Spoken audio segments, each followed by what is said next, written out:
Welcome to Kashi and ஃபோட்டோங்க.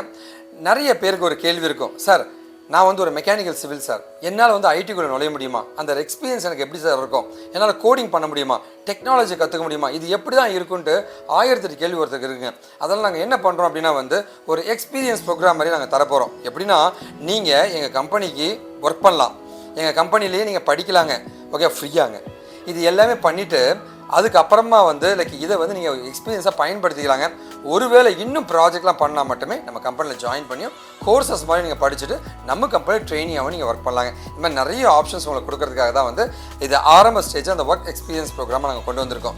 இந்த work experience ப்ரோக்ராமில் ஒரு வீடியோ உங்களுக்கு கொடுத்துருப்போம். அந்த வீடியோவில் ஒரு விஷயத்தை நாங்கள் சொல்லி கொடுத்துட்டு அதை அப்படியே வந்து உங்களை செஞ்சு பார்க்க சொல்ல போகிறோம், இல்லை செஞ்சு அவுட்புட் எடுக்க சொல்ல போகிறோங்க.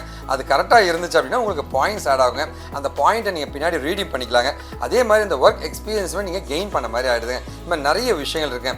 இது மூலமாக வந்து சாதாரண ஒரு மனிதனை டெக்னிக்கலாக மாற்றி அவனை வேலை செய்ய வைக்க ட்ரை பண்ணிட்டு இருக்கோங்க. ஸோ நீங்கள் எங்கள் கம்பெனியில் இப்போ ஒர்க் பண்ண போகிறீங்க, வெல்கம் டு அவர் கம்பெனி. இப்போ வந்து நம்மளுடைய எக்ஸ்பர்ட்ஸ், சப்ஜெக்ட் மேட்டர் எக்ஸ்பர்ட்ஸ் வந்து ஒரு டாபிக் கொடுத்து அந்த டீட்டெயிலாக உங்களுக்கு பேச போகிறாங்க. அதுக்கான ஆன்சர்ஸ்க்கு ரெடி ஆகிடுங்க. ஹலோ, இன்னைக்கு ஒர்க் எக்ஸ்பீரியன்ஸ் ப்ரோக்ராம்ல நம்ம பார்க்க போகிற டாபிக் என்ன அப்படின்னு பார்த்தீங்கன்னா, சிஎஸ்எஸ்ல மார்ஜின் அப்படின்ற ப்ராப்பர்ட்டியை எப்படி டிஃபைன் பண்ண போறோம் அப்படின்றது தான் இன்னைக்கான டாபிக். ஸோ இதுக்கான ஒரு HTML கோடிங்ல நம்ம என்ன கொடுத்துருக்கோம் அப்படின்னு வந்து பாத்தீங்கன்னா, பாடியில H2 அப்படின்ற எலிமெண்ட்டுக்கு வந்து பாத்தீங்கன்னா காஷி இன்ஃபோடெக் அப்படின்ற ஒரு டெக்ஸ்ட் கண்டென்ட் வந்து கொடுத்துருக்கேன். ஸோ இதுக்கான சிஎஸ்எஸ் அப்ளை பண்ணி எப்படி மார்ஜின் வந்து நம்ம அப்ளை பண்ண போறோம் அப்படின்றத பார்க்கலாம். ஸோ இப்போ இந்த H2 அப்படின்ற எலிமெண்ட்டுக்கு ஃபர்ஸ்ட் நான் என்ன பண்ணிருக்கேன்னு பாத்தீங்கன்னா, H2 அப்படின்ற எலிமெண்ட்டை சூஸ் பண்ணி ஃபர்ஸ்ட் பார்டர் வந்து அப்ளை பண்ணிக்கிறேன். அதாவது பார்டர் வந்து எதுக்காக அப்ளை பண்றேன்னு வந்து பாத்தீங்கன்னா, மார்ஜின் அப்படின்ற விஷயம் வந்து எங்க இருந்து உங்களோட கண்டென்ட்டை நகர்த்தும் அப்படின்னு பாத்தீங்கன்னா, அந்த மார்ஜின் அப்படின்றது டாப்ல இருக்க கண்டென்ட் கிட்ட இருந்து, லெஃப்ட்ல இருக்க ஸ்கிரீனோட எண்ட்ல இருந்து, ரைட்ல இருக்க ஸ்கிரீனோட எண்ட்ல இருந்து, அண்ட் தென் பாட்டம்ல இருக்க கண்டென்ட்ல இருந்து. அதுவும் எதை நகர்த்தும் அப்படின்னு பாத்தீங்கன்னா, உங்களோட என்டையர் பார்டர்ல இருந்து, அதாவது அந்த பாக்ஸையே மொத்தமா நகர்த்தும். அதுக்காக தான் இங்க பாக்ஸ் வந்து நான் கிரியேட் பண்ணிருக்கேன். இந்த H2 அப்படின்ற எலிமெண்ட்டுக்கு ஒரு பாக்ஸ் வந்து கிரியேட் பண்ணிருக்கேன். பார்டர் வந்து 1 பிக்சலாவும் சாலிடாவும் பிளாக் கலராவும் எனக்கு வேணும். ஸோ அந்த மாதிரி நான் இங்க கிரியேட் பண்ணிட்டேன்.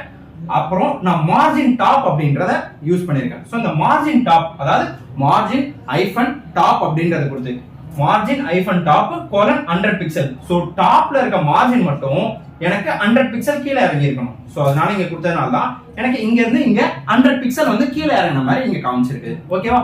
அதுக்கப்புறம் ஒரு பேக்ரவுண்ட் கலர் லைட் ப்ளூன்னு கொடுத்து இந்த பேக்ரவுண்ட் கலரும் கொடுத்துருக்கேன் அந்த பாக்ஸுக்கு ஃபில் பண்ணி காட்டுறதுக்காக. ஸோ இப்போ உங்களுக்கு புரிஞ்சிருக்கும்னு நினைக்கிறேன். இந்த மார்ஜின் டாப் அப்படின்றது இந்த என்டையர் பாக்ஸையுமே டாப்ல இருக்க கண்டென்ட்ல இருந்து, பாட்டம்ல இருக்க கண்டென்ட்ல இருந்து, ரைட் சைடு லெஃப்ட் சைடுல இருக்க ஸ்கிரீனோட எண்ட்ல இருந்து உங்களோட அந்த பாக்ஸையே நகர்த்தி கொண்டு வர்றது தான் மார்ஜின் அப்படின்றதுக்கான வேலை. ஓகேவா? ஸோ இதுக்கான ஒரு லைவ் கோட் வந்து இங்க பார்க்கலாம். இப்போ பாடியில வந்து பாத்தீங்கன்னா H2 அப்படின்ற எலிமெண்ட்டுக்கு காஷி இன்ஃபோடெக் அப்படின்ற கண்டென்ட் வந்து கொடுத்துருக்கேன். இந்த H2 அப்படின்ற எலிமெண்ட்டை CSS பண்றதுக்காக ஹெட்ல ஸ்டைல் அப்படின்ற டேக்ல என்ன பண்ணிருக்கேன்னா, இந்த H2 அப்படின்ற எலிமெண்ட்டை செலக்ட் பண்ணி பார்டர் வந்து 1 பிக்சல் சாலிட் பிளாக்னு கொடுத்துருக்கேன்.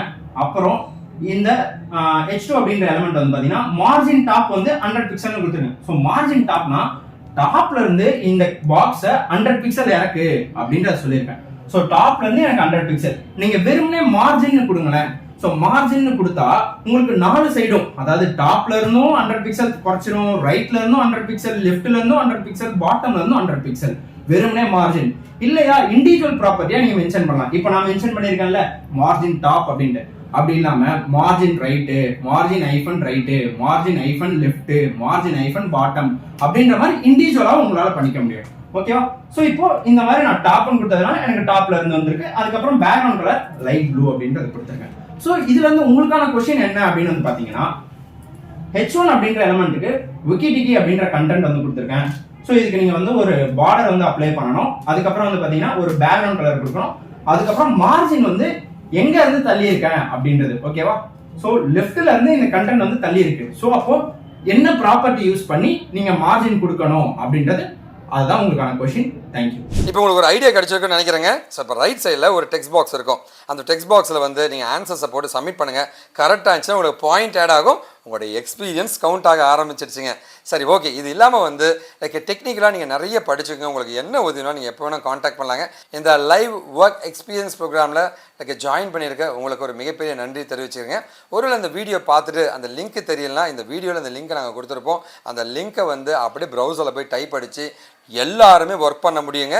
எல்லாருமே ஐடி இன்ஜினியர்ஸ் ஆக முடியுங்க.